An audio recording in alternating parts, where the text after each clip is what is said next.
study on biblical reasons for suffering.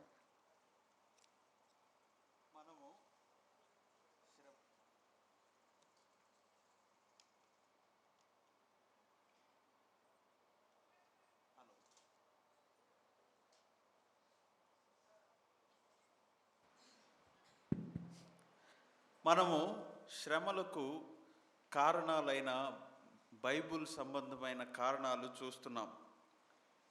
The first reason we considered is human sin that affected the whole human race. మొదటి కారణం మనం చూచిన విధంగా మానవ పాపము మానవాళిని అంతటినీ కూడా కమ్మివేసింది. That resulted in death and war and quarrel and destruction. అది మరణాన్ని, ఘర్షణలను, తర్వాత యుద్ధాలను, ఈ విధంగా నాశనాన్ని, వీటన్నిటిని తీసుకొని వచ్చింది. Now in a believer's life, విశ్వాసి జీవితంలో unjudged, unconfessed sin can bring suffering. ఏదైతే ఒప్పు కొనబడని పాపము, ఏదైతే తీర్పు తీర్చబడని పాపం ఉన్నదో అది నష్టం వస్తుంది. The Lord will chastise or discipline his children who commit sin. తన ప్రజలు పాపము చేసినట్లయితే ప్రభువు వారిని శిక్షిస్తాడు, క్రమశిక్షణలోనికి తీసుకొస్తాడు. If they continue in sin, the Lord may even take their life. వారు పాపములో అలాగే కొనసాగినట్లయితే వారి ప్రాణాన్ని కూడా తీసివేయవచ్చు. A third reason is the consequence or after effects of the sins we commit. మనం చేసే పాపముల యొక్క పర్యవసానాలు, ప్రతిఫలాలు అనేది మూడవ కారణాన్ని చూసాం. That is not God punishing us, but natural results of what we do. అది దేవుడిచ్చే శిక్ష కాదు, కానీ మనం చేసిన పాపానికి వచ్చే సహజ పర్యవసానం. And the fourth reason is deviating from God's perfect plan for our life will bring sufferings in our life. నాలుగవ కారణము, దేవుడు మన జీవితానికి ఉద్దేశించిన ఆ పరిపూర్ణ చిత్తము నుంచి, మార్గము నుంచి పక్కకు తప్పిపోవటం ద్వారా వచ్చే ప్రతిఫలం. Marrying the wrong person, దేవుని చిత్తము కాని వ్యక్తిని వివాహం చేసుకుంటా, taking wrong decisions in life, జీవితంలో తప్పుడు నిర్ణయాలు తీసుకొనుట, going after quick money, డబ్బు సంపాదించుటకు వెళ్ళుట, and all that can bring lot of suffering in the life of believers. విశ్వాస జీవితంలో ఇవన్నీ కూడా అనేక సమస్యలను, శ్రమలను తీసుకొస్తాయి. Now we go on to the fifth reason why we have sufferings in this world. ఈ లోకంలో మనకు ఎందుకు శ్రమలు కలుగుతున్నాయనే దానికి ఐదవ కారణానికి మనం వెళ్ళబోతున్నాం ఇప్పుడు. The Lord allows sufferings in the life of a believer to prove and test the genuineness of our faith. విశ్వాసి జీవితంలో దేవుడు కొన్ని శ్రమలను ఎందుకు అనుమతిస్తాడంటే అతని విశ్వాసము సరి అయినదో కాదో పరీక్షించుటకు. So sufferings can come as a trial of our faith. మన విశ్వాసానికి పరీక్షగా శ్రమలు రావచ్చు. A faith that is not tested cannot be trusted. విశ్వాసము పరీక్షించబడకపోతే నమ్మకత్వం ఉండదు దానికి. Is this faith genuine? ఈ విశ్వాసము సరి అయినదేనా? How do we know? అది ఎలాగూ తెలుస్తుంది? Only when it is tested we can prove the genuineness and the reality of our faith. అది ఎప్పుడైతే పరీక్షించబడుతుందో దాని యొక్క అసలు స్వరూపం బయటపడుతుంది. If you make a boat, to sail in the water, మరి నీళ్లలో ప్రయాణం చేయడానికి ఒక ఓడను గనక తయారు చేస్తే, to know whether it leaks or not, you have to put it in the water, otherwise you will never know. అది వెళ్తుందా లేదా నీళ్లు దాంట్లో కారుతున్నాయా లేదా అనేది పరీక్షించడానికి దాన్ని నీళ్లలో పెట్టాలి. Only when it rains you will know whether your roof is leaking or not. వర్షం ఎప్పుడైతే పడుతుందో అప్పుడే ఈ పైనున్న ఆ పై కప్పు సరిగ్గా ఉందా లేదా నీళ్లు పడుతున్నాయి అనేది తెలుస్తుంది. So heavy rain has to come to prove that your roof is good, it doesn't leak. ఇంటి పై కప్పు సరిగ్గా ఉందా లేదా అని తెలియాలంటే మంచి వర్షం పడాలి. You need to put your boat in the water to prove that there is no leak, no water coming in from the river. నీవు తయారు చేసిన ఓడ సరిగ్గా ఉందా లేదా, నీళ్లు దాంట్లోకి లీక్ అవ్వకుండా ఉన్నాయా లేదా అని పరీక్షించాలంటే దాన్ని నీళ్లలో పెట్టాలి. And the Bible teaches us that God allows difficulties and sufferings in our life to test our faith. Bible ఏమి బోధిస్తుందంటే మన విశ్వాసాన్ని పరీక్షించటానికి దేవుడు కొన్ని శ్రమలను కష్టాలను మన జీవితంలో అనుమతిస్తాడు అని. Let us read 2 verses from the New Testament. నూతన నిబంధనలో నుంచి 2 వచనాలు మనం చదువుదాం. James chapter 1 and verse 3. యాకోబు పత్రిక 1వ అధ్యాయము 3వ వచనం. James 1 and verse 3. యాకోబు పత్రిక 1వ అధ్యాయం 3వ వచనం. Knowing that the testing of your faith produces patience. మీ విశ్వాసమునకు కలుగు పరీక్ష ఓర్పును పుట్టించునని ఎరిగి. Testing of your faith. విశ్వాసమునకు కలుగు పరీక్ష. So God puts our విశ్వాసాన్ని దేవుడు పరీక్షకు నిలుపుతున్నాడు. in 1 Peter chapter 1 మొదటి పేతురు పత్రిక 1వ అధ్యాయంలో and read verse 7. 7వ వచనం చూడండి. 1 Peter 1 and verse 7. మొదటి పేతురు పత్రిక 1వ అధ్యాయం 7వ వచనం. నశించుపోవు సువర్ణము అగ్ని పరీక్ష వలన శుద్ధపరచబడుచున్నది కదా, దానికంటే అమూల్యమైన మీ విశ్వాసము ఈ శోధనల చేత పరీక్షకు నిలిచినదై యేసుక్రీస్తు ప్రత్యక్షమైనప్పుడు మీకు మెప్పును మహిమయు ఘనతయు కలుగుటకు కారణమగును.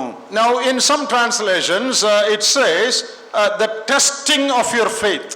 కొన్ని తర్జుమాల్లో విశ్వాసమునకు కలుగు పరీక్ష అని ఉన్నది. But in the English translation it says the genuineness of your faith.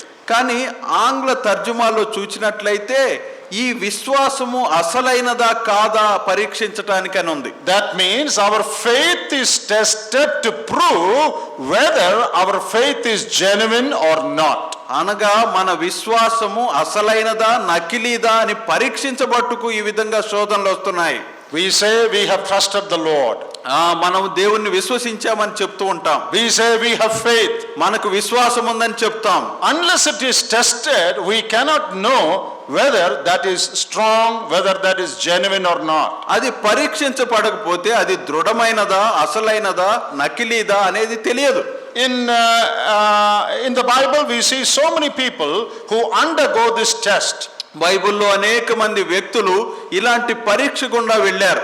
A classic example is Job himself. మంచి ఉదాహరణ తీసుకోవాలంటే యోబే. Job's faith was tested. యోబు యొక్క విశ్వాసము పరీక్షించబడింది. He had to undergo a lot of suffering. ఆయన ఎన్నో శ్రమల గుండా వెళ్లాల్సి వచ్చింది. Not because of any specific sin that he had committed. అతడు చేసిన ఏదో ఒక పాపాన్ని బట్టి జరగలేదు. అలాగూ There was a talk between Satan and God.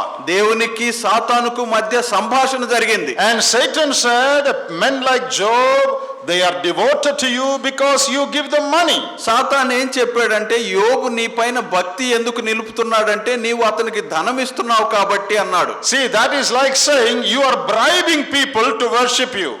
దాని అర్థం ఎలాగ చెప్పుకోవచ్చు, నిన్ను ఆరాధించటానికి నీవు ప్రజలకు లంచం ఇస్తున్నావు అని. So you give money to them, in return they worship you.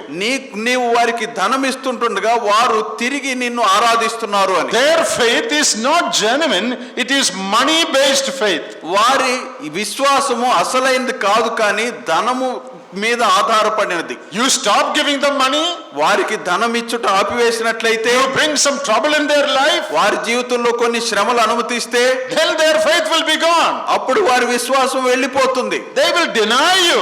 అప్పుడు వారు నిన్ను తిరస్కరిస్తారు. They will curse you. నిన్ను వారు శపిస్తారు. That is what Satan challenged. సాతాను దేవునితో ఈ సవాలు విసురుతున్నాడు. So God allowed testing of faith in Job's life. అందువలన దేవుడు యోబు జీవితంలో తన విశ్వాసానికి పరీక్షను అనుమతించాడు. Is Job's faith genuine or not?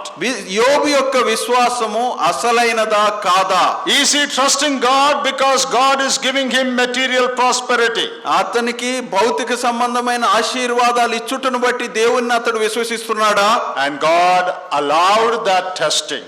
అప్పుడు దేవుడు ఆ శ్రమలను ఆ పరీక్షను యోబు జీవితంలో అనుమతించాడు. And what was proved? అప్పుడు ఏమి రుజువు చేయబడింది? Job lost all his wealth and his property and his house and his children. యోబు తన ధనాన్ని, తన ఆస్తిని, తన పిల్లలను అందరినీ కోల్పోయాడు. And in chapter 1 and verse 20, ఆ యోబు గ్రంథం 1:20లో he worships God. అక్కడ అతడు దేవుణ్ణి ఆరాధిస్తున్నాడు. And he says, the Lord gave and the Lord has taken away, blessed be his name. అతడు ఏం చెప్తున్నాడంటే, యెహోవా ఇచ్చెను, యెహోవా తీసుకొని పోయెను, యెహోవా నామమునకే మహిమ కలుగును గాక. Verse 22 says, Job did not sin. 22వ వచనంలో యోబు పాపము చేయలేదు అంటున్నాడు. Job did not deny God. యోబు దేవుణ్ణి తిరస్కరించలేదు. Satan said, Job will deny God. సాతాను ఏం చెప్పాడు? యోబు నిన్నెరుగను అంటాడు అన్న సవాల్ విసిరాడు. But it was proved through this test that Job's faith was genuine. ఈ పరీక్ష వలన రుజువు చేయబడింది ఏంటంటే యోబు యొక్క విశ్వాసము అసలైనది అని. And in chapter 13 and verse 15, 13వ అధ్యాయం 15వ వచనంలో Job says, యోబు ఇలాగ చెప్తున్నాడు, though he slay me, yet will I trust in him. ఆయన నన్ను చంపినను నేను ఆయన కొరకు కనిపెట్టుచున్నాను. I trust God not because he gives me some prosperity and some money and some material blessing. నాకు ఆస్తి ఇచ్చుట వలన, నాకు ధనం ఇచ్చుట వలన, ఆ సంపాదన ఇచ్చుట వలన నేను దేవుణ్ణి విశ్వసించట్లేదు అంటున్నాడు యోబు. I worship God for who he is. ఆయన ఏమై ఉన్నాడో ఆ దాన్ని బట్టి నేను ఆయన ఆరాధిస్తున్నాను He అంటున్నాడు. is God who is worthy to be worshipped. ఆయన దేవుడు, ఆయన ఆరాధనకు పాత్రుడు. It doesn't matter whether he gives me prosperity or not. ఆయన నాకు ధనం ఇచ్చినా లేకపోయినా ఇవ్వకపోయినా సరే, Job came out victorious. ఆ యోబు ఈ పరీక్షలో విజయవంతంగా బయటకు వచ్చాడు. My faith was tested, but I have proved that I still continue to have faith in spite of all the sufferings. నా విశ్వాసము పరీక్షించబడింది, కానీ అన్ని పరిస్థితులకు వంచి వాటినన్నిటిని ఓడించి నేను నా విశ్వాసము అసలైనదని నిరూపించాను అంటున్నాడు. That is testing of faith. అది విశ్వాసమునకు కలుగు పరీక్ష. When our faith is tested, మన విశ్వాసం ఎప్పుడైతే పరీక్షించబడుతుందో, if God allows some difficulty in our life, మన జీవితంలో దేవుడు కొన్ని శ్రమలు, కష్టాలు అనుమతిస్తే, will we continue to trust God and worship him, or will we start speaking against God? ఆయన్ని ఇంకా నమ్ముతూ ఆయన్ని ఆరాధిస్తామా, లేదా ఆయనను ఎరుగునని తిరస్కరిస్తామా? When the test came to Job's wife, యోబు భార్యకు పరీక్ష వచ్చినప్పుడు what did she do? ఆమె ఏం చేసింది?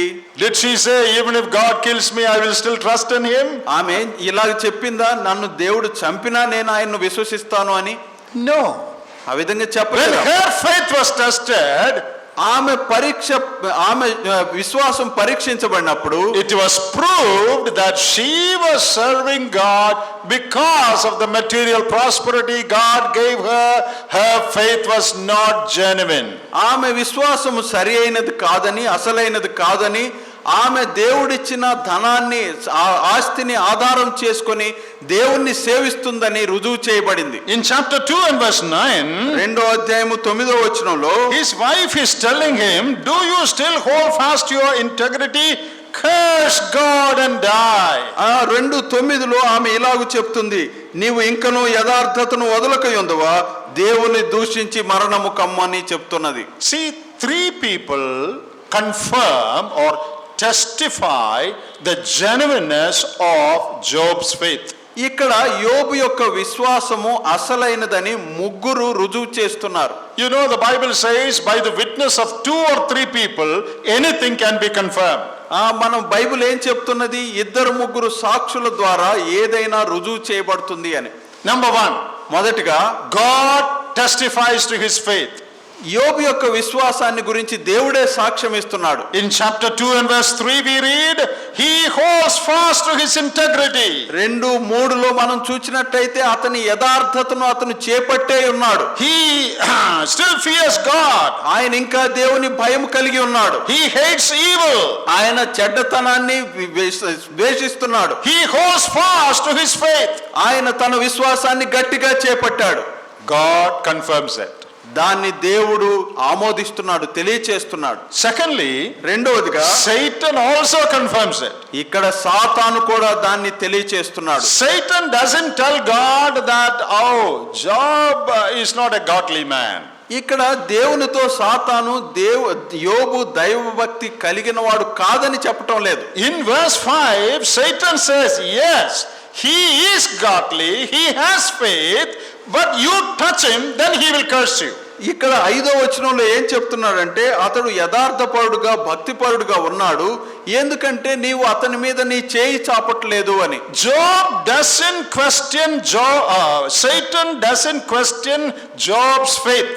యోబు యొక్క విశ్వాసాన్ని సాతాను ప్రశ్నించటం లేదు. He says, yes, Job is a godly man. అక్కడ సాతాను ఏం చెప్తున్నాడంటే యోబు దైవభక్తి కలిగిన వాడే అని. But there is a reason for it. That is what he says. కానీ దానికి కారణం ఉందని చెప్తున్నాడు. So he also confirms. ఇక్కడ సాతాను కూడా దాన్ని రుజువు చేస్తున్నాడు, తెలియజెప్తున్నాడు. Now a third person confirms your Job's faith. ఇక్కడ మూడవ వ్యక్తి యోబు యొక్క విశ్వాసాన్ని సాక్ష్యం ఇస్తున్నాడు. Let me ask you a question.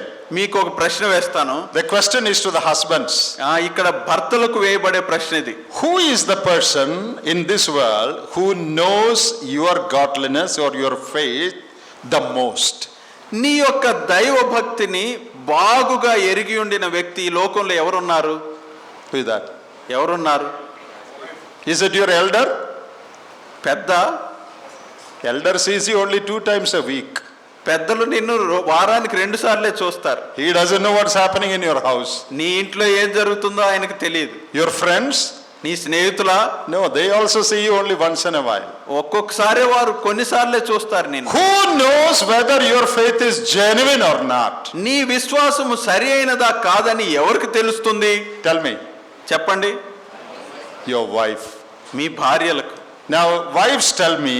ఇప్పుడు భార్యలు చెప్పండి. Who knows about your genuineness of your faith? మీ విశ్వాసం యొక్క ఆ ఖచ్చితత్వాన్ని ఎవరు చెప్పగలరు? Your neighbor? Me పొరుగువారా? Or your friend? Me స్నేహితులా? Who knows about it first? ఎవరికి తెలుస్తుంది అది? Your husband. మీ భర్తలకు. He knows. వారికే తెలుస్తుంది. So, whose testimony can be fully trusted? అప్పుడు ఎవరి సాక్ష్యాన్ని మనం పూర్తిగా నమ్మవచ్చు? Of course, God's testimony can be trusted, no doubt. దేవుని యొక్క సాక్ష్యాన్ని మనం పూర్తిగా నమ్మవచ్చు, దాంట్లో సందేహం లేదు. But among the human beings, who should certify the genuineness of your faith? ఇప్పుడు మానవాళిలో చూచినట్లయితే మీ యొక్క విశ్వాసాన్ని గురించి ఎవరు ప్రమాణపూర్వకంగా చెప్పగలరు? Your wife or your husband? మీ భర్త కానీ మీ భార్య కానీ. So what is Job's wife's testimony? ఇక్కడ యోబు భార్య యొక్క సాక్ష్యం ఏంటి? Does she say, oh, my husband is a hypocrite? నా భర్త వేషధారి అని చెప్తుందా? His faith is not real. అతని విశ్వాసము అసలైనది కాదని చెప్తుందా? Does she say that? ఆ విధంగా చెప్పిందా? She does not say that. ఆ విధంగా చెప్పలేదు ఆమె. She says, ఆమె ఏం చెప్పిందంటే in chapter 2 verse 9, 2వ అధ్యాయం 9వ వచనంలో, he is still holding fast to his integrity. నీవు ఇంకను యథార్థతను కలిగి ఉన్నావా అని చెప్తున్నది. What is she saying? ఆమె ఏం చెప్తుంది? He is a godly man. ఆయన దైవభక్తి కలిగిన వాడు అని చెప్తుంది. And he is telling him, give up your godliness, give up your faith. ఆమె ఏం చెప్తుందంటే నీ విశ్వాసాన్ని వదిలేయి, నీ దైవభక్తిని వదిలేయి అని చెప్తున్నది. Curse God and die. దేవుణ్ణి శపించి మరణించు అంటున్నది. See, she is repeating the words of Satan. ఇక్కడ సాతాను యొక్క మాటలను ఆమె తిరిగి చెప్తున్నది. Earlier in verse 5, Satan said he will curse. ఇక్కడ 5వ వచనంలో చూచినట్లయితే సాతాను అలాగు చేసినట్లయితే నిన్ను అతడు దూషిస్తాడు అంటున్నాడు. So she is a mouthpiece of Satan. She is repeating what Satan said. అందువలన సాతాను ఏమైతే చెప్పాడో అదే ఈమె చెప్తుంది. ఆయనకు ఈమె స్పోక్స్ పర్సన్ గా ఉన్నది. Satan said he will curse God. సాతాను చెప్తున్నాడు నిన్ను దూషిస్తాడు అని. And his wife is saying you curse God. భార్య ఏం చెప్తుంది? నీవు దేవుణ్ణి దూషించు అంటున్నది. So God said he is godly, Satan said he is godly, his wife also said he is godly. దేవుడు చెప్తున్నాడు అతడు దైవభక్తి కలిగిన వాడని, సాతాను కూడా చెప్తున్నాడు అతడు దైవభక్తి కలిగిన వాడని.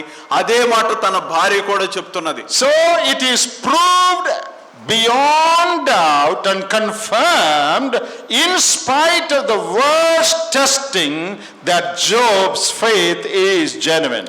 ఎంతో కఠినమైన పరీక్ష ఎదుర్కొన్న యోబు యొక్క విశ్వాసము అసలైనది, ఖచ్చితమైనదని మనకు నిస్సందేహంగా రుజువవుతున్నది. Job's faith was tested and he proved himself to be genuine. యోబు విశ్వాసం పరీక్షించబడింది, అప్పుడు అతని విశ్వాసము అసలైనదని మరి ఆమోదించబడింది. You know, Satan killed everybody in Job's family. యోబు కుటుంబంలో సాతాను అందరినీ చంపివేశాడు. But one person Satan did not kill in the family. ఒకరిని మాత్రమే సాతాను చంపకుండా ఆగాడు. Who is that? ఎవరు? Wife. భార్యను. Why did he not kill? ఎందుకు చంపలేదు ఆమెను? All children were killed. పిల్లలందరినీ చంపివేశాడు. Why Satan spared Job's wife? ఎందుకు సాతాను యోబు భార్యను మినహాయించాడు? You know, Satan is very, very cunning. You know that. సాతాను ఎంతో కుయుక్తి కలిగిన వాడు, మీకు తెలుసా? He wants to use this woman to ask Job to forsake his faith. ఇక్కడ సాతాను ఆమెను ఉపయోగించి యోబు తన విశ్వాసాన్ని వదిలిపెట్టాలని చెప్పబడినట్లుగా ఆమెను ఉపయోగించాలని చూస్తున్నాడు. Wives have great influence on the husbands. భర్తలను భార్యలు ఎంతగానో ప్రభావితం చేస్తారు. Some of the husbands, కొంతమంది భర్తలు outside they are like lion. బయట వారు సింహాల వలె ఉంటారు. In the church, lion. సంఘంలో సింహం వలె ఉంటారు. At home, ఇంట్లో అయితే cat, pussy cat. పిల్లి వలె ఉంటారు. You are all laughing because you know what I am saying is true. మీరందరూ ఎందుకు నవ్వుతున్నారంటే నేను చెప్పేది సరి అయిందని ఆమోదిస్తూ నవ్వుతున్నారు. You know, there is a story like this. ఇక్కడ ఒక కథ ఇలాగున్నది. Only imagination. ఇది కేవలం ఊహాజనితం. People died and went to heaven. కొంతమంది మరణించి పరలోకానికి వెళ్ళారు. In front of heaven they are all standing in queue. పరలోకంలో వారు ఒక వరుస క్రమంలో నిలబడ్డారు. And an angel is saying, అక్కడ దేవదూత చెప్తున్నాడు, all those who are afraid of their wives stand in this line. తమ భార్యలకు భయపడే వారందరూ కూడా వారు ఈ వరుసలో నిలబడాలి. Those who are not afraid of their wives stand in this line. ఎవరైతే తమ భార్యలకు భయపడరో వారు ఈ వరుసలో నిలబడండి అని చెప్పాడు. Only one man on this line.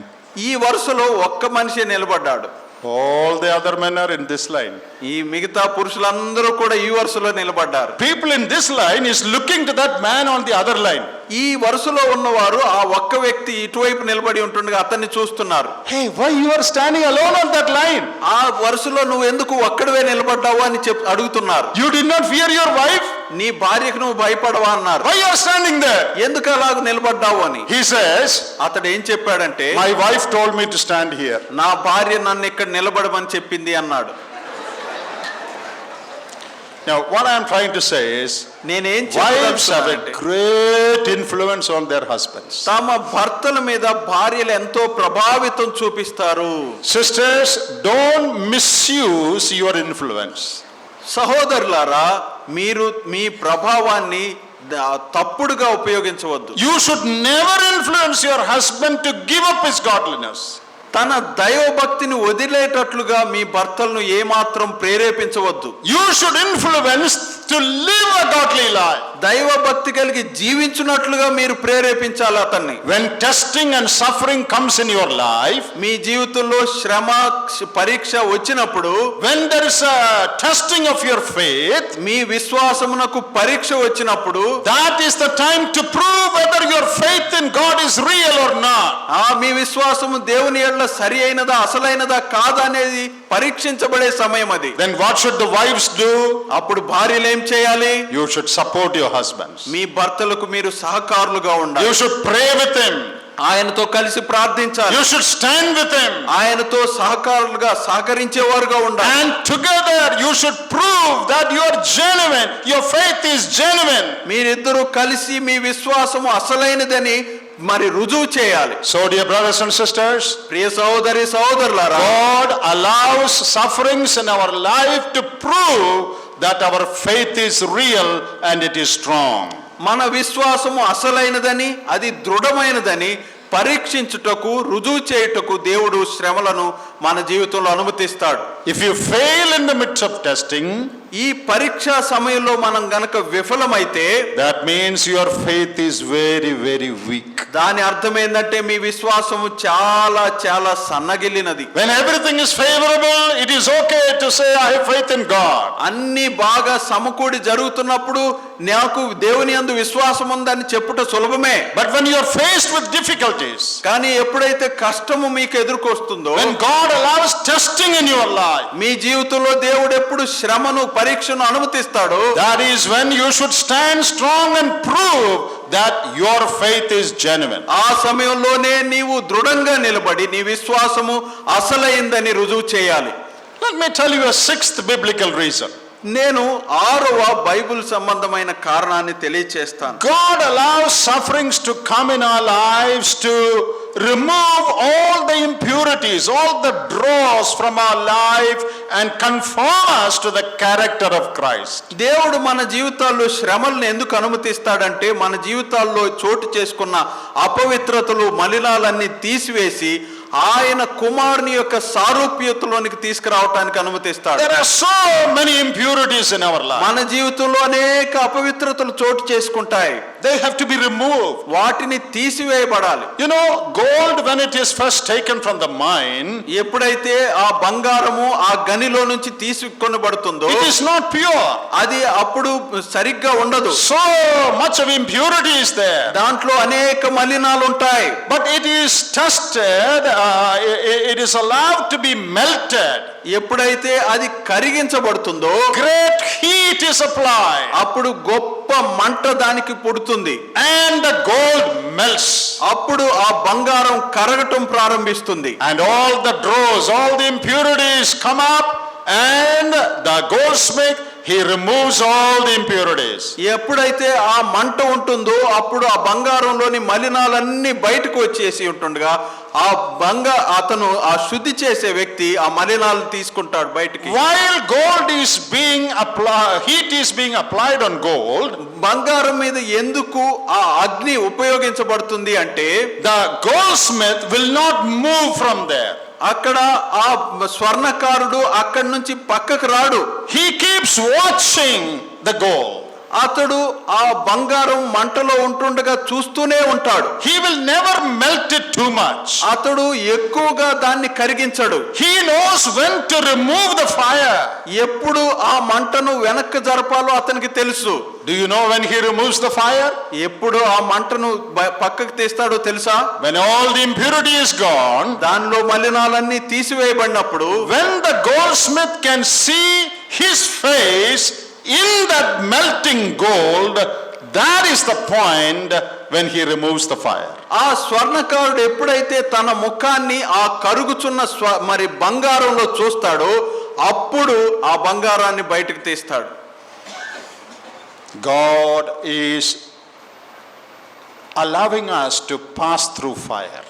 దేవుడు మనల్ని అగ్ని పరీక్షలు గుండా వెళ్ళటానికి అనుమతిస్తాడు. Maybe many of you tonight, you are passing through that. ఈ రాత్రి కాలం మీలో అనేక మంది అలాంటి పరిస్థితి గుండా వెళ్తూ ఉండవచ్చు. And you are asking God, why did you allow this in my life? ప్రభువా ఎందుకు ఇలాంటి పరిస్థితి నాకు తలెత్తింది అని అడుగుతుండవచ్చు. Oh, the heat is increasing. ఈ అగ్ని మంట ఇంకా వేడిమి ఎక్కువ అవుతూ I am ఉంది. finding it very difficult. నేను దాన్ని భరించలేకున్నాను.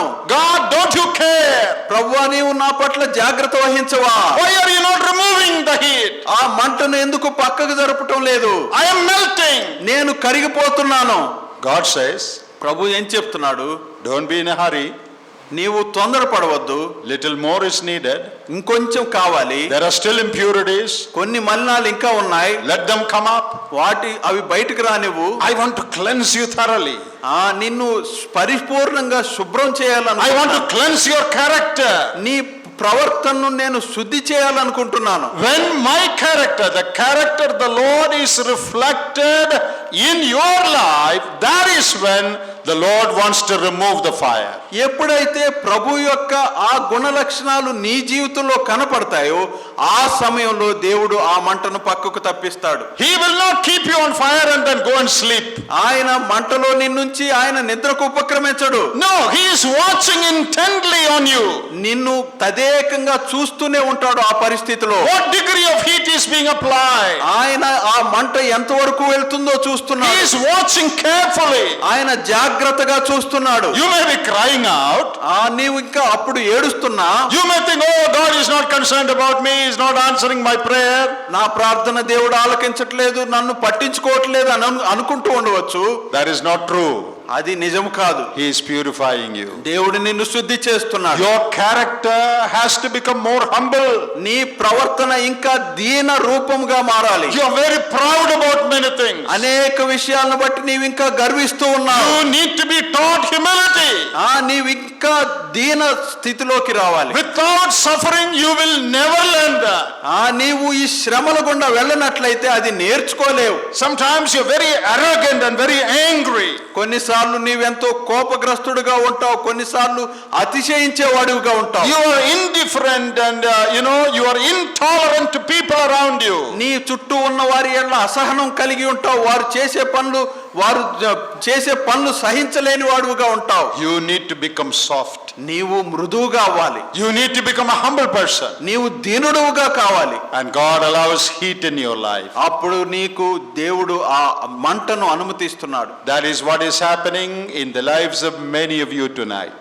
ఈ రాత్రి కాల సమయంలో అందుకే మీ జీవితాల్లో అనేక మందికి ఇలాంటి పరిస్థితులు ఉన్నాయి. Don't think God doesn't love you.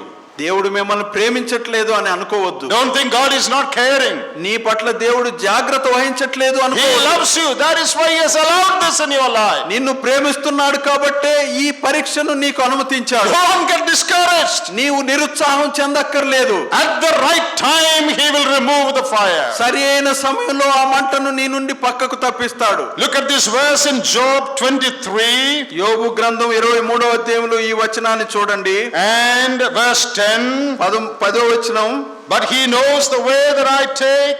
When He has tested me, I shall come forth as gold. నేను నడుచు మార్గం ఆయనకు తెలియను, ఆయన నన్ను శోధించిన తరువాత నేను సువర్ణము వలె కనబడుదును.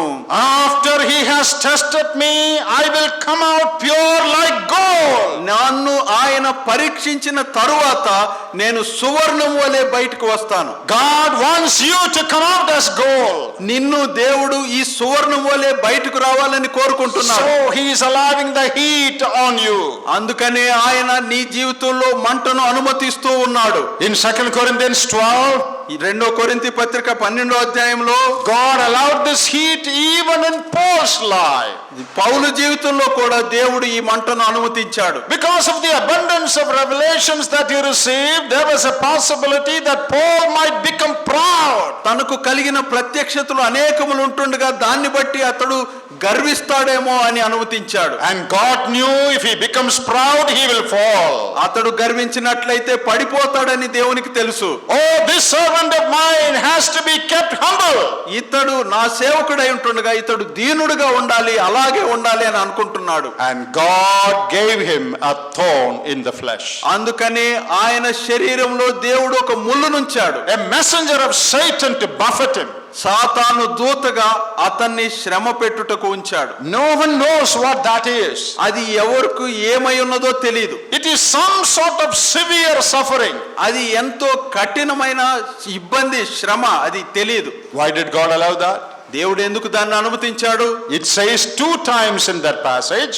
ఆ భాగంలో 2 సార్లు ఈ మాట చెప్పబడింది. 2 Corinthians 12:7. 2 కొరింథీ పత్రిక 12:7లో Do you read that?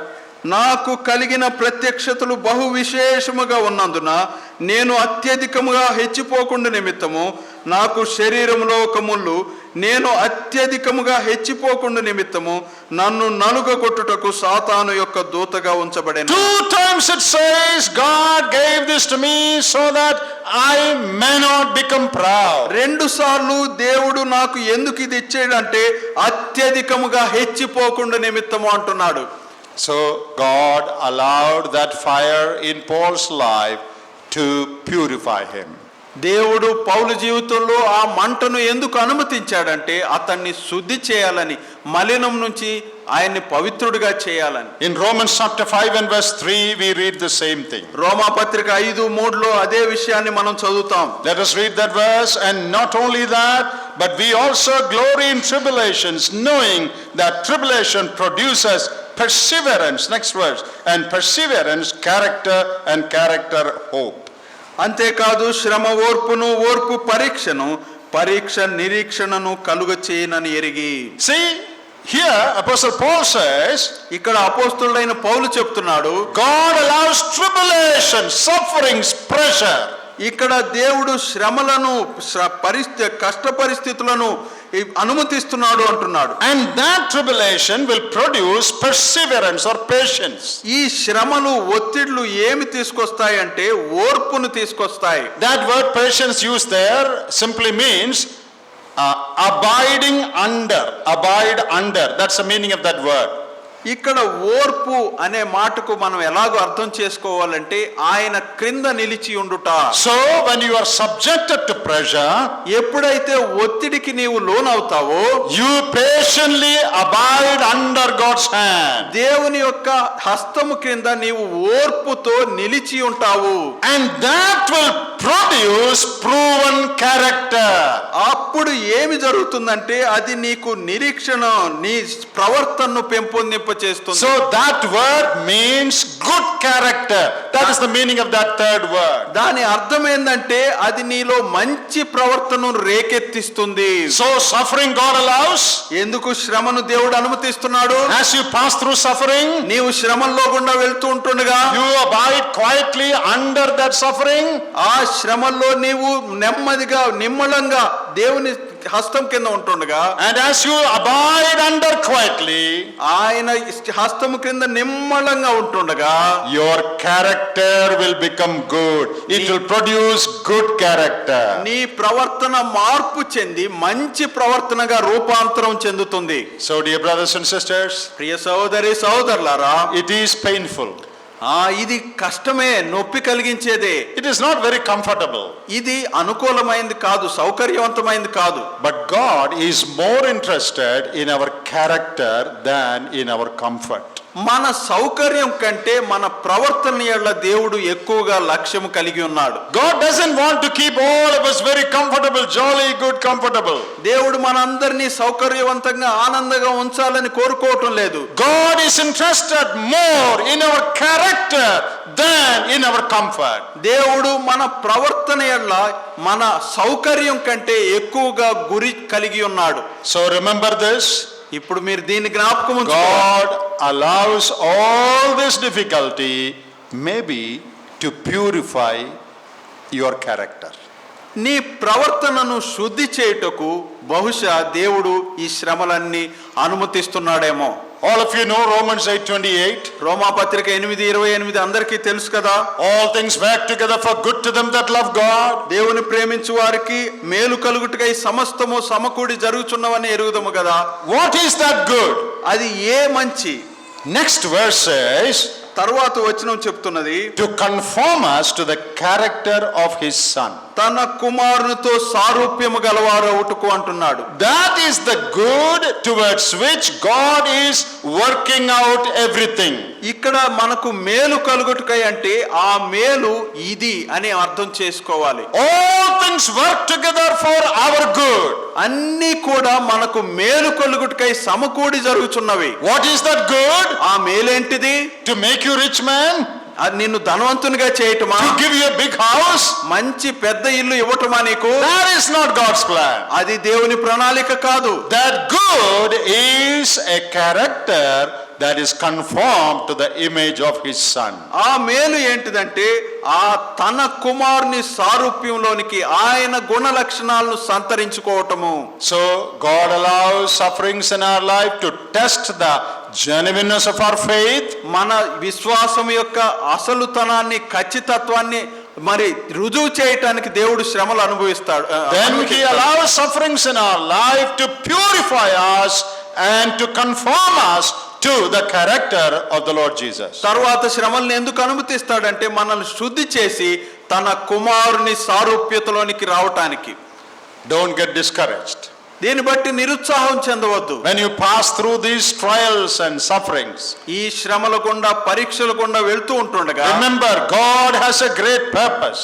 మీ ఎడల దేవునికి గొప్ప ఉద్దేశం ఉందని గుర్తెరగాలి. It is to purify you. నిన్ను శుద్ధి చేయాలని. It is to prove the genuineness of your faith. నీ విశ్వాసం యొక్క ఖచ్చితత్వాన్ని రుజువు చేయాలని. It is to put Satan to shame. సాతాన్ను సిగ్గుపరచటానికి. It is to bring glory to God. దేవునికి మహిమ తీసుకురావటానికి. Therefore, don't get discouraged when you pass through trials and అందువలన sufferings. శ్రమల గుండా కష్టాల గుండా వెళ్తున్నప్పుడు నిరుత్సాహం చెందవద్దు. Let me give you a seventh reason why we may have to suffer. మనము శ్రమ పడటానికి వచ్చే 7వ కారణాన్ని నేను మీకు చెప్తాను. The New Testament teaches that we have to suffer for righteousness' sake. నూతన నిబంధన ఏం చెప్తుందంటే నీతి నిమిత్తమై మనం శ్రమ పడవలసి రావచ్చును అంటున్నది. Come to 1 Peter chapter 3. మొదటి పేతురు పత్రిక 3వ అధ్యాయానికి రండి. And in verse 14 we read, 14వ వచనంలో ఈ విధంగా చదువుతాము. మీరు ఒకవేళ నీతి నిమిత్తము శ్రమ పడినను మీరు ధన్యులే. we have to suffer for righteousness' sake. నీతి నిమిత్తము శ్రమ పడాలి మనం. Verse 17 of same chapter. అదే అధ్యాయంలో 17వ వచనం. For it is better, if it is the will of God, to suffer for doing good than for doing evil. దేవుని చిత్తం అలాగున్న యెడల కీడు చేసి శ్రమ పడు కంటే మేలు చేసి శ్రమ పడుటే బహు మంచిది. So suffer for doing good. సత్క్రియ చేయటాన్ని బట్టి మంచి చేయటాన్ని బట్టి శ్రమ పడుట. Chapter 2. 2వ అధ్యాయానికి రండి. And verse 19. 19వ వచనం చూడండి. For this is commendable, if because of conscience toward God one endures grief, suffering wrongfully. ఎవడైనను అన్యాయముగా శ్రమ పొందుచు దేవుని గూర్చిన మనస్సాక్షిని కలిగి దుఃఖము సహించిన యెడల అది హితమగును. Sometimes you have to suffer wrongfully. కొన్నిసార్లు అన్యాయంగా నీవు శ్రమ పొందాల్సి వస్తుంది. Because of your conscience toward God. ఎందుకంటే నీకు దేవుని యందు ఉన్న మనస్సాక్షిని బట్టి. And this verse says it is pleasing to the Lord if you ever have to suffer like that. ఆ విధంగా అన్యాయంగా శ్రమ పొందినట్లయితే అది దేవునికి ఇష్టపూర్వకంగా ఉంటుందని చెప్తుంది ఈ వచనం. And verse 20 talks about doing good and suffering. ఇక్కడ 20వ వచనంలో మేలు చేసి బాధపడుట అని చూస్తున్నాం. Chapter 4 verse 19. 4వ అధ్యాయం 19వ వచనం చూడండి. Therefore let those who suffer according to the will of God commit their souls to him in doing good as to a faithful creator. కాబట్టి దేవుని చిత్త ప్రకారం బాధపడువారు సత్ప్రవర్తన గలవారై నమ్మకమైన సృష్టికర్తకు తమ ఆత్మలను అప్పగించుకొనవలెను. Those who suffer according to the will of God. దేవుని చిత్త ప్రకారం శ్రమ పొందువారు. Because you did something good. నీవు మంచి పని చేయటం ద్వారా and you are suffering. దాన్ని బట్టి శ్రమ పొందితే what should you do? అప్పుడు నీవేం చేయాలి? You should commit yourself to your faithful creator. నమ్మకమైన సృష్టికి మిమ్మును మీరే అప్పగించుకోవాలి. That word commit means అక్కడ అప్పగించుకోవటం అంటే give for safe deposit, like you put a deposit in the bank. బ్యాంకులో మీరు ఎలాగైతే ధనాన్ని డిపాజిట్ చేస్తారో అలాగూ మిమ్మును మీరు అక్కడ డిపాజిట్ చేసుకోవటం. You are putting your money in the bank so that they will keep it safely. ఇక్కడ బ్యాంకులో మనం ఎందుకు డబ్బు దాచుకుంటామంటే వారు దాన్ని భద్రంగా ఉంచుతారు కాబట్టి. After some time they will return it to you with interest.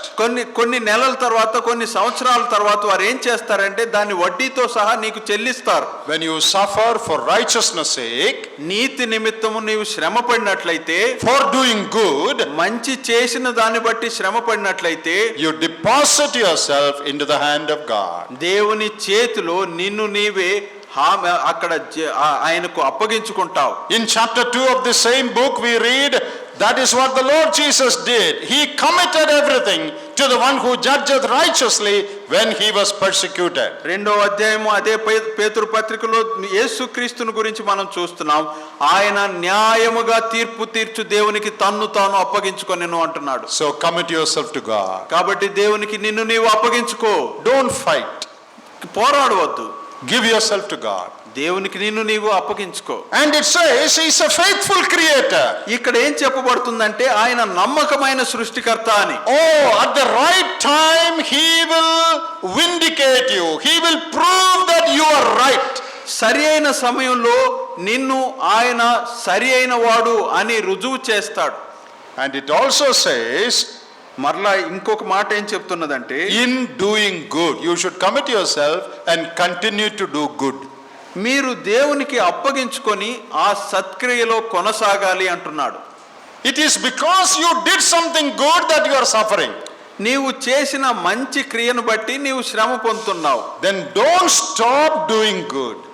ఆ శ్రమ కలుగుటను బట్టి ఆ మంచి క్రియను చేయుట ఆపవద్దు. Don't say, oh, because I did this good thing I am suffering, so I am stopping doing all good things. నేను మంచి చేయటం బట్టి శ్రమ పొందాను కాబట్టి ఇక మంచి చేయటమే ఆపేస్తాను అనుకోవద్దు. Don't say like that. ఆ విధంగా చెప్పవద్దు. You continue to do good. నీవు సత్క్రియ చేయటం కొనసాగిస్తూనే ఉండు. And deposit yourself in the hand of God for him to faithfully prove your case one day. ఒకరోజు ఆయన నిన్ను నిర్దోషిగా మంచివాడిగా తీర్పు తీర్చుటకు నిన్ను నీవే ఆయన చేతిలో భద్రంగా ఉంచుకో. In Matthew chapter 5 మత్తయి సువార్త 5వ అధ్యాయంలో and verse 10 the Lord Jesus spoke about this. 10వ వచనంలో ప్రభువైన యేసుక్రీస్తు ఈ విధంగా మాట్లాడుతున్నాడు. Blessed are those who are persecuted for righteousness' sake, for theirs is the kingdom of heaven. నీతి నిమిత్తము హింసింపబడువారు ధన్యులు, పరలోక రాజ్యం వారిది. When you stand for the truth, సత్యము కొరకు నీవు నిలబడినప్పుడు you will have to suffer. నీవు శ్రమ పడాల్సి వస్తుంది. For example, ఉదాహరణకు you are working in a government office. నీవు ప్రభుత్వ కార్యాలయంలో పనిచేస్తుంటే Everybody is taking bribe there. అక్కడ అందరూ లంచాలు పుచ్చుకుంటారు. But you say bribe is not right. కానీ నీవే లంచం సరి అయింది కాదని చెప్తావు. I will not take it. నేను తీసుకున్నాను అంటావు. You stand for the truth. సత్యం కోసం నిలబడతావు. All your colleagues will hate you. అప్పుడు నీ సహోద్యోగులంతా నిన్ను ద్వేషిస్తారు. You will be persecuted. అప్పుడు నీవు శ్రమ పొందుతావు. You take a stand against evils in the society. సమాజంలో జరిగే చెడ్డ కార్యాలకు వ్యతిరేకంగా నీవు ఒక వైఖరిని తీసుకుంటావు. You say abortion is not right, it is murder. నీవు బిడ్డను గర్భంలో ఉండగా చంపివేయట అనైతికము, అది సరి అయింది కాదని చెప్తావు. Oh, people will think you are old fashioned. అప్పుడు ఏమనుకుంటారంటే ప్రజలు నీవు పాత కాలానికి చెందినవాడు అనుకుంటారు. When you stand for holiness and righteousness, you will be persecuted, may not be physically but mentally. పరిశుద్ధత కొరకు నీతి కొరకు నీవు నిలబడినట్లయితే భౌతికంగా శ్రమ పరచబడకపోవచ్చు కానీ మానసికంగా శ్రమ పెట్టబడవచ్చు. If you are a Christian, నీవు క్రైస్తవుడు అయితే stand for what is correct, good and righteous. ఏది మేలైనదో, ఏది సరి అయినదో, ఏది నీతి గలదో దాని కొరకు నిలబడు. Be ready to suffer. శ్రమ పొందుటకు సిద్ధముగా ఉండు. And another reason for suffering, శ్రమ పొందుటకు ఇంకొక కారణము, you may have to suffer for the sake of Christ. క్రీస్తు కొరకు నీవు శ్రమ పడాల్సి రావచ్చు. Come to 1 Peter chapter 4. మొదటి పేతురు పత్రిక 4వ అధ్యాయానికి రండి. And in verse 14 and 16, 14వ వచనం నుంచి 16వ వచనం వరకు, in 14 and 16 you read about suffering as a Christian. 14 నుంచి 16 వచనాలు చూస్తే అక్కడ క్రైస్తవుడైనందుకు అనుభవించే శ్రమ. Earlier we were talking about suffering for righteousness. ఇంతకు ముందు నీతి నిమిత్తము శ్రమ పొందుట అనే దాని గురించి మాట్లాడాం. But here in verse 14, ఇక్కడ 14వ వచనంలో we read about suffering as a Christian.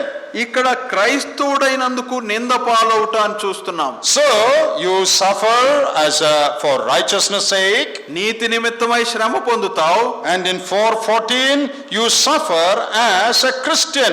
4:14లో క్రైస్తవుడైనందుకు శ్రమ పొందుతావు. Reproach for the name of Christ.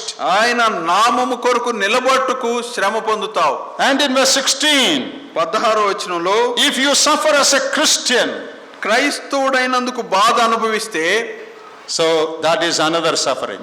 ఇది ఇంకొక బాధ. Because you are a follower of Christ, నీవు క్రైస్తవుడని పేరు పెట్టుకుంటున్న బట్టి the world will hate you. లోకము నిన్ను ద్వేషిస్తుంది. It hated Christ our master, మన బోధకుడైన క్రీస్తునే అది ద్వేషించింది. and it will hate you also. నిన్ను కూడా అది ద్వేషిస్తుంది. Jesus said this again in Matthew 5:11. మత్తయి సువార్త 5:11లో యేసుక్రీస్తు మరలా చెప్పాడు ఇది. Let us read that. Matthew 5 verse 11. మత్తయి సువార్త 5:11ను మనం చదువుదాం. నా నిమిత్తము జనులు మిమ్మును నిందించి హింసించి మీ మీద అబద్ధముగా చెడ్డ మాటలెల్లా పలుకునప్పుడు మీరు ధన్యులు. For my sake. నా నిమిత్తము. They will say all kinds of evil falsely against you. జనులు మిమ్మును నిందించి హింసించి మీ మీద అబద్ధముగా చెడ్డ మాటలు పలుకునప్పుడు They will persecute you. వారు మిమ్మల్ని హింసిస్తారు. Not just for righteousness' sake, but for my sake, the name of Christ. నీతి నిమిత్తం మాత్రమే కాదు కానీ నా నిమిత్తము అనగా క్రీస్తు నామము నిమిత్తము. So we may have to suffer when we stand for the truth and righteousness. We may also have to suffer because we bear the name of Christ. సత్యము కొరకు నీతి కొరకు నిలబడినందు మాత్రము చేత శ్రమ పొందటమే కాదు కానీ క్రీస్తు నామము కలిగి ఉండటం బట్టి కూడా శ్రమ అనుభవించాల్సి వస్తుంది. If you have to suffer for the name of Christ or for righteousness, God will give you the grace to stand at that moment.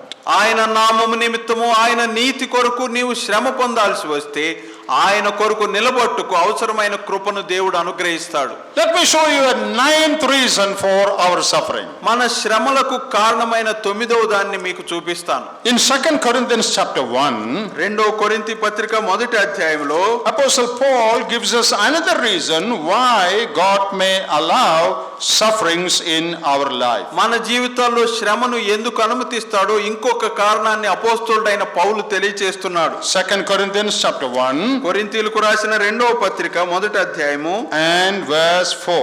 4వ వచనం. దేవుడు మమ్మను ఏ ఆదరణతో ఆదరించుచున్నాడో ఆ ఆదరణతో ఎట్టి శ్రమలలో ఉన్నవారినైనను ఆదరించుటకు శక్తి గలవారమగునట్లు ఆయన మా శ్రమ అంతటిలో మమ్మను ఆదరించుచున్నాడు.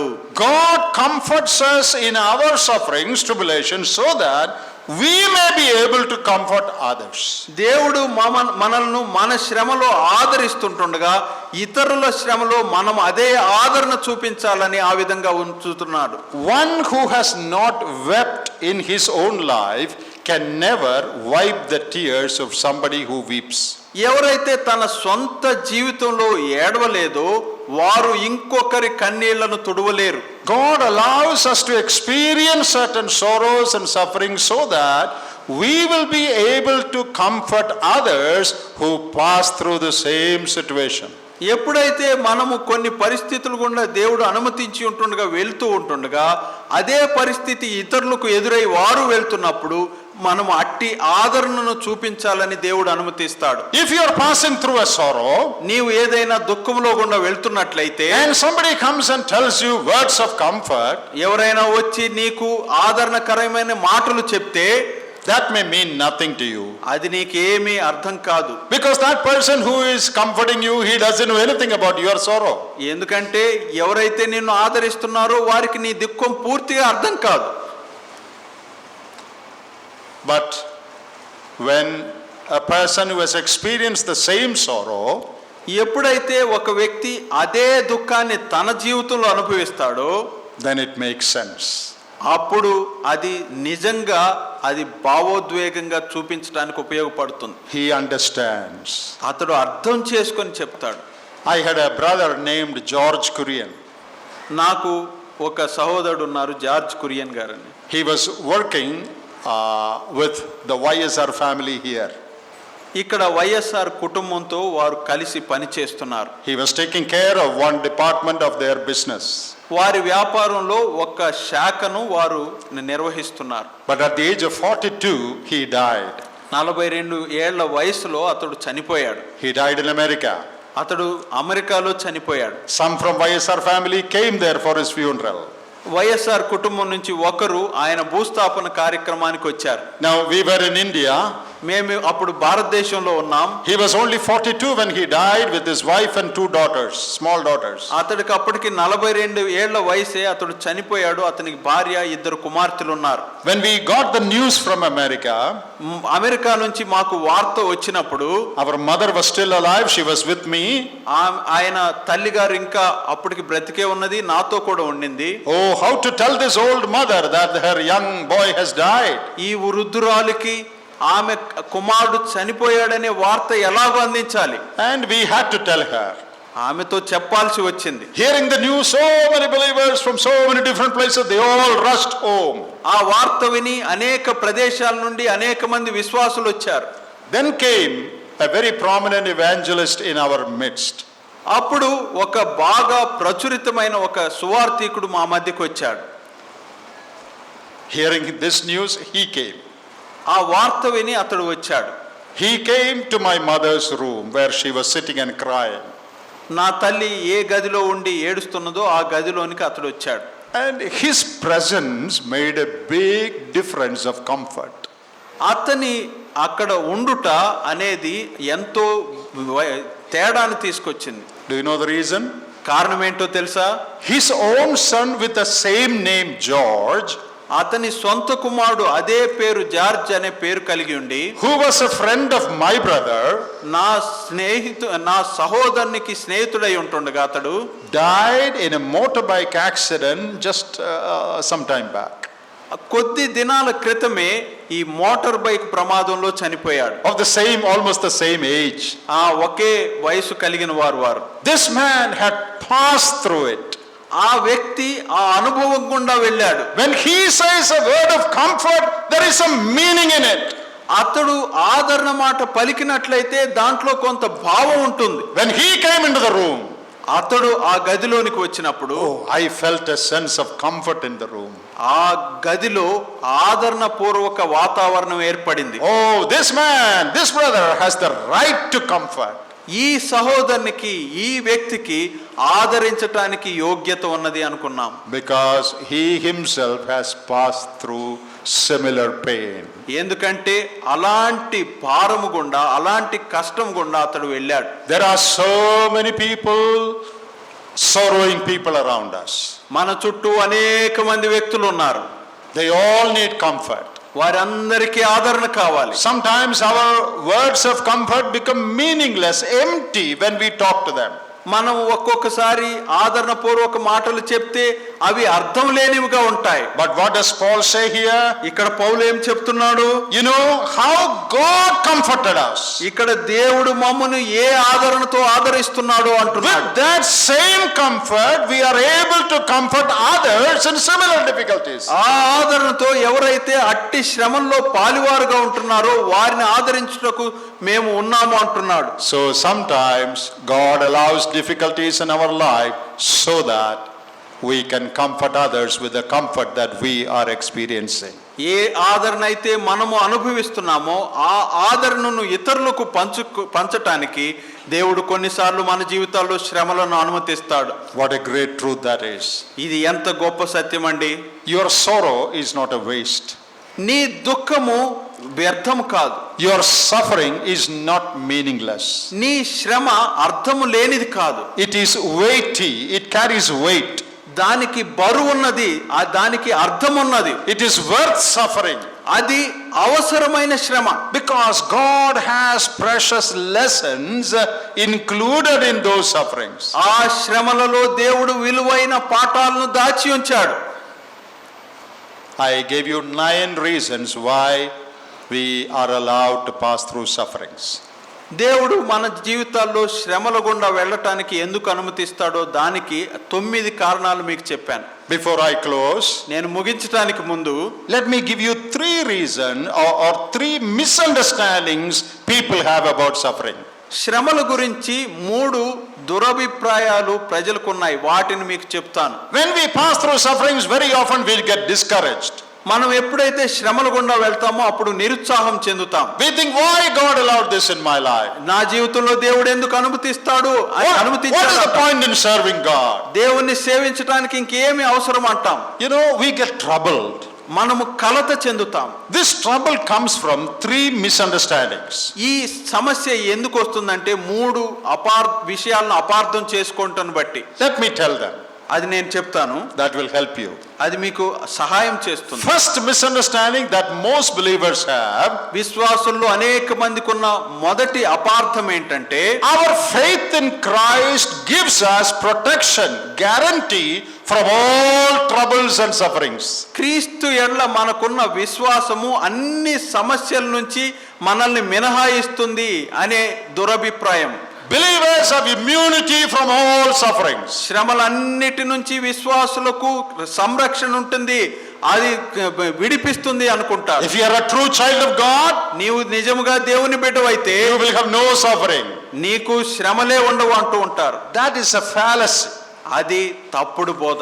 That is propagated by prosperity gospel preachers. ఎవరైతే సమృద్ధి అనే బోధను బోధిస్తారో అలాంటి తప్పుడు బోధకుల చేత ఇది చెప్పబడుతుంది. You trust in Christ, నీవు క్రీస్తును నమ్మినట్లయితే you will get lot of money.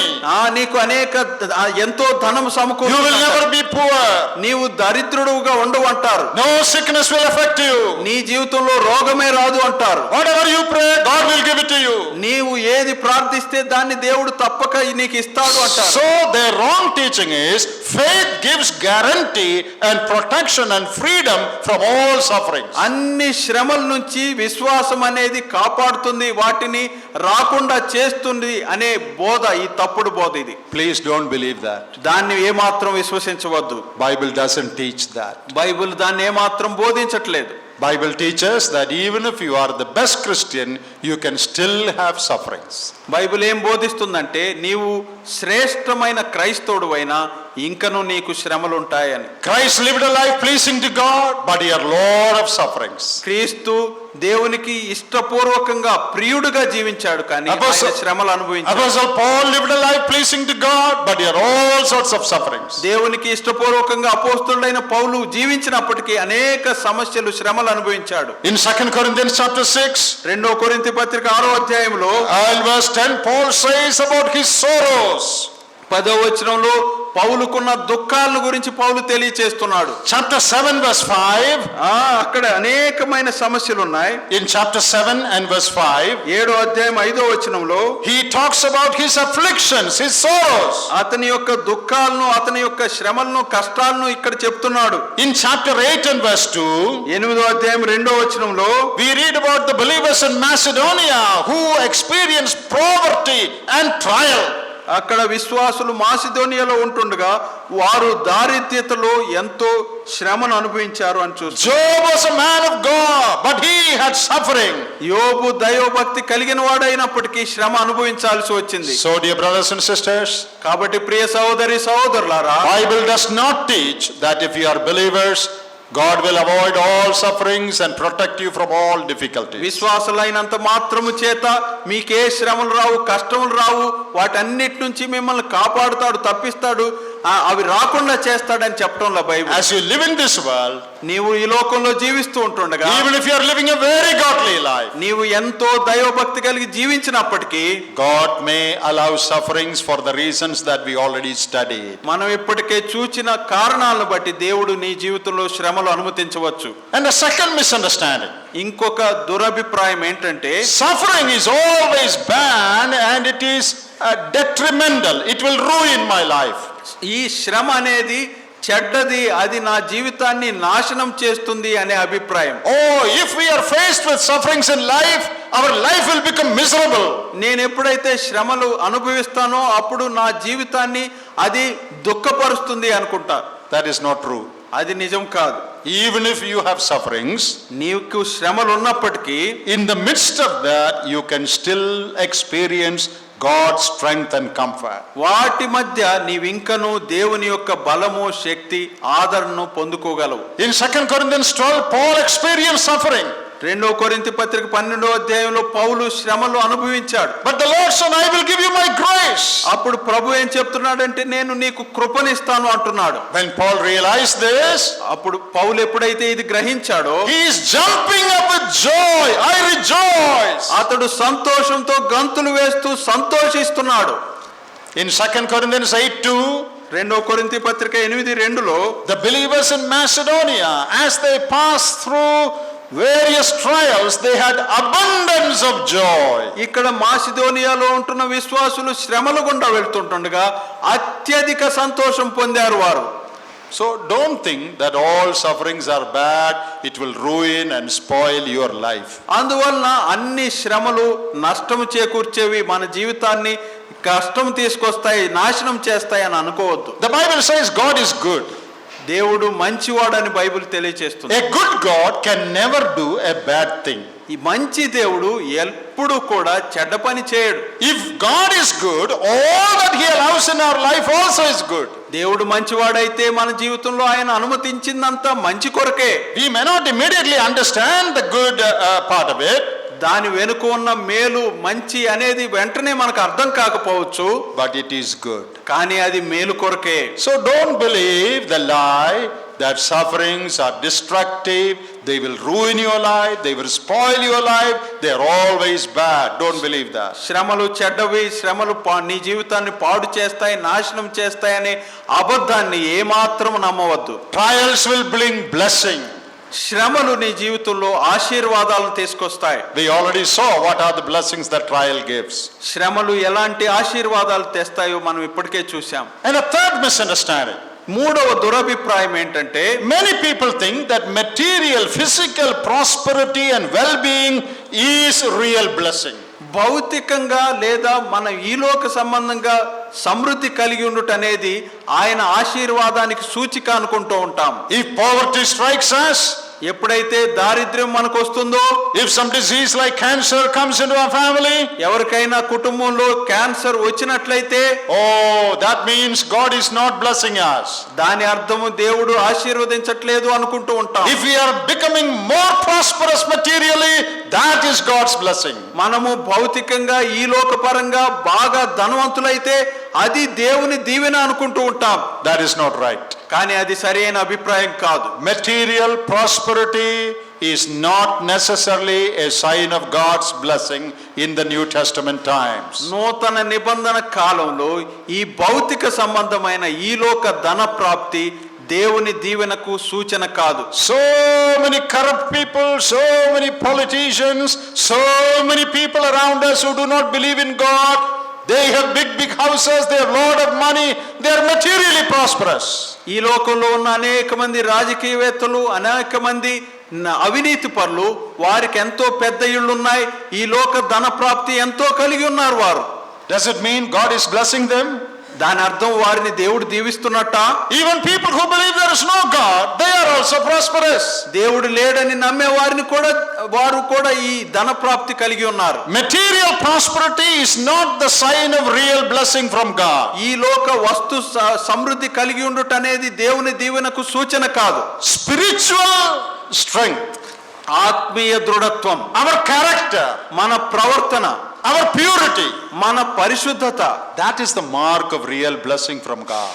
దేవుడు ఇచ్చే నిజమైన దీవెనకు ఇవే సూచనలు. Not whether you are rich or poor, నీవు ధనవంతుడువా దరిద్రుడువా అని కాదు, but if you are able to live close to God, నీవు దేవునికి దగ్గరగా జీవిస్తున్నట్లయితే, if you are able to see your unChristlikeness, the sins in your life more and more and cleanse yourself, that is a mark that God is blessing you. నీ జీవితంలో ఇంకా ఒప్పుకొనబడని దేవునికి ఇష్టం లేని కార్యాలు చూస్తూ వాటిని ఎప్పుడైతే ఒప్పుకొని సరి చేసుకుంటావో అది నిజమైన దీవెనకు సూచనలుగా ఉన్నాయి. Do you know many have fallen away from God because of prosperity than because of poverty? అనేక మంది తమ ధన సమృద్ధి చేత దేవునికి దూరం వెళ్ళిపోయారు, కానీ తమ దారిద్ర్యతను బట్టి కాదు, పేదరికాన్ని బట్టి కాదు. Prosperity is worse than poverty. పేదరికం కంటే ధన సమృద్ధి ఎంతో ఇబ్బంది కలిగించేది. How many people you know who went away from God because of poverty? తమ దారిద్ర్యాన్ని బట్టి దేవుణ్ణి వదిలిపెట్టేవారు ఎంతమంది ఉన్నారు మీకు తెలిసినట్లుగా? I don't know of anybody. నాకెవరు తెలియదు. Poor people, అనేక మంది పేదవారు, many of them are happy. వారు అనేక మంది సంతోషంగా ఉంటారు. Small house, చిన్న ఇల్లు ఉంటుంది, very little to eat, చాలా తక్కువగా తినటానికి ఉంటుంది, with much difficulty they are living, వారు ఎంతో కష్టంతో జీవిస్తూ ఉంటారు. they are happy praising God. వారు సంతోషంగా దేవుణ్ణి స్తుతిస్తూ ఉంటారు. Poverty actually draws you closer to God. పేదరికము నిన్ను దేవుని దగ్గరకు తీసుకొని వస్తుంది. But there are many people who went away from God because of their material prosperity. కానీ ఈ లోకపు వస్తు సమృద్ధిని బట్టి అనేక మంది దేవునికి దూరమైపోయారు. There are quarrels among children for prosperity, for the property of the parents, because the parents have lot of property. అనేక మంది తల్లిదండ్రులు ఈ మరి ఆస్తిని సంపాదించుటను బట్టి వారి బిడ్డలలో కలహాలు రేగుతూ ఉంటాయి. I know a family of a rich man, a brother, whose children are fighting with one another. This is mine, this is mine. ఒక ధనవంతుడైన సహోదరుడు నాకు తెలుసు. అతడు ఎంతో ధనవంతుడుగా ఉంటుండగా అతని కుమారులు ఈ ఆస్తిని బట్టి ఎంతగానో ఘర్షణ పడుతూ ఉంటారు. I sometimes think if that father was a poor man, they all would have lived happily. నేను ఒక్కోసారి ఏమనుకుంటా ఉంటే ఆ తండ్రి కనుక బీదవాడైనట్లయితే వారందరూ సంతోషంగా ఉండేవారేమో. Oh dear brothers and sisters, material prosperity is not better than poverty. ప్రియ సహోదరి సహోదరులారా, ఈ లోకపు వస్తు సమృద్ధి పేదరికం కంటే మేలైనది కాదు. If you seek God's kingdom and His righteousness, నీవు దేవుని రాజ్యాన్ని ఆయన నీతిని వెతికినట్లయితే God will give you all that you need and meet your needs. నీకు అవసరమైనదంతా దేవుడు దయచేసి నీ అవసరాలను తీరుస్తాడు. You may not become rich, నీవు ధనవంతుడు కాకపోవచ్చు, but God will take care of your needs, and that is enough for us. నీ అవసరాలను దేవుడు తీరుస్తాడు, అది చాలు. So don't think that material blessing, more money, bigger house is a mark of God's blessing. Don't think like that. కాబట్టి వస్తు సమృద్ధి, ఆస్తి, పెద్ద ఇల్లు ఇలాంటివి దేవుని దీవెనలకు సూచనలని అనుకోవద్దు. In the parable of the sower, ఆ విత్తే ఉపమానంలో in Matthew 13, మత్తయి సువార్త 13వ అధ్యాయంలో, also Mark chapter 4, మార్కు సువార్త 4వ అధ్యాయంలో కూడా Jesus said some seed could not bear fruit, germinate, because of the deceitfulness of riches. అక్కడ ఆ ధనము కలిగించే మోసమును బట్టి కొన్ని విత్తనాలు మొలవలేకపోయాయి అని చెప్తున్నాడు. People are not able to obey the word because of the deceitfulness of riches. అక్కడ ధనము కలిగించే మోసాన్ని బట్టి దేవుని వాక్యాన్ని వారు వినలేకపోయారు అని చెప్తున్నది. In James chapter 2 and verse 5 we read, యాకోబు పత్రిక 2వ అధ్యాయం 8వ వచనంలో, God has chosen the poor people in this world as rich in faith. ఇక్కడ ఈ లోకంలో దరిద్రులైన వారిని విశ్వాసంలో ధనవంతులుగా ఉంటకు దేవుడు ఎన్నుకున్నాడు అని చెప్తున్నాడు. So there are 3 misunderstandings. కాబట్టి 3 దురభిప్రాయాలు ఉన్నాయి in relation to suffering. ఈ శ్రమలను బట్టి. Oh, believers should not have suffering. విశ్వాసులకు శ్రమలే ఉండకూడదు అనుకుంటూ ఉంటారు. That is wrong. అది తప్పు. Number 2, రెండవది, suffering will always destroy our life and take away our joy. శ్రమ మన జీవితాన్ని నాశనం చేస్తుంది, మన ఆనందాన్ని తీసుకొని పోతుంది అంటూ ఉంటారు. That is also wrong. అది కూడా తప్పుడు అభిప్రాయమే. And material prosperity and comfort, that is real blessing from God. ఈ లోకపు వస్తు సమృద్ధి, మరి సౌఖ్యము, ఇది నిజమైన దీవెన అని అనుకుంటూ ఉంటారు. That also is wrong idea. అది కూడా తప్పుడు ఆలోచనే. What is the right idea? కానీ సరి అయిన ఆలోచన ఏంటిది? God allows difficulties for the many reasons that we considered. మనం ఇప్పటి వరకు ఆలోచించినట్లుగా దేవుడు శ్రమలను అనుమతిస్తాడు. When the trouble comes, we will think, oh, it will just destroy me. శ్రమ వచ్చినప్పుడు మనం ఏమనుకుంటామంటే ఇది నన్ను నాశనం చేస్తుంది అనుకుంటూ ఉంటాం. It will only bless you. అది నిన్ను కేవలం దీవిస్తుంది. You remember the disciples going on the boat crossing Galilee? Galilee సముద్రం వారు దాటుతూ ఆ ఓడలో శిష్యులు వెళ్తూ ఉంటుండగా, And the wind and waves came and the disciples were terrified. అక్కడ గొప్ప అలలు వచ్చి ఉంటుండగా ఆ శిష్యులు ఎంతో భయపడసాగారు. And Jesus came walking on the water. యేసుక్రీస్తు ఆ నీళ్ల మీద నడుస్తూ వచ్చాడు. Who is coming there? అక్కడ ఎవరు వస్తున్నారు అనుకుంటున్నారు? Jesus. అక్కడ ఎవరు వస్తున్నారు? What is he coming for? ఎందుకు వస్తున్నాడు? To help them, to save them. వారికి సహాయం చేయటానికి, వారిని రక్షించటానికి వస్తున్నాడు. But when they saw that figure, what did they say?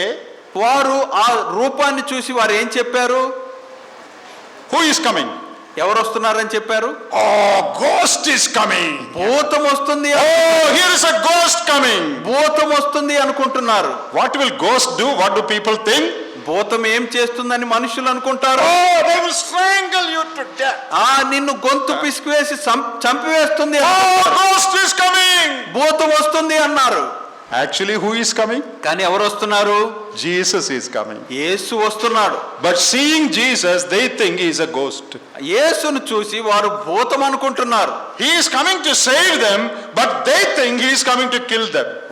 ఆయన వారిని రక్షించటానికి వస్తుంటుండగా వారిని నాశనం చేయటానికి వస్తున్నాడని వారు అనుకుంటున్నారు. Our life also, when we see the hand of God in some places, we think, oh, God is going to destroy us. కొన్నిసార్లు దేవుని హస్తాన్ని కొన్ని చోట్ల చూచినప్పుడు దేవుడు నాశనం చేస్తాడా అన్నట్లుగా మనం అనుకుంటూ ఉంటాం. He has allowed this difficulty to bless us. ఈ శ్రమలను మనకు దీవెన కోసమై అనుమతిస్తున్నాడు. You know Jacob in the book of Genesis. ఆది కాండంలో యాకోబు గురించి మనకు తెలుసు కదా. At one point he said, everything is against me. ఒక సమయంలో అతడు ఏమనుకుంటాడంటే అన్ని నాకు ప్రతికూలంగా ఉన్నాయి. My son Joseph died. నా కుమారుడైన యోసేపు చనిపోయాడు. Simeon is imprisoned. సిమియోను చెరసాల్లో ఉన్నాడు. Now you are taking Benjamin also. ఇప్పుడు బెంజమిన్ కూడా తీసుకెళ్తున్నారు. Oh, everything is against me. అన్ని నాకు ప్రతికూలంగా ఉన్నాయి. When he is weeping like that, ఆ విధంగా అతడు ఏడుస్తున్నప్పుడు what is actually happening? నిజానికి ఏం జరుగుతున్నది?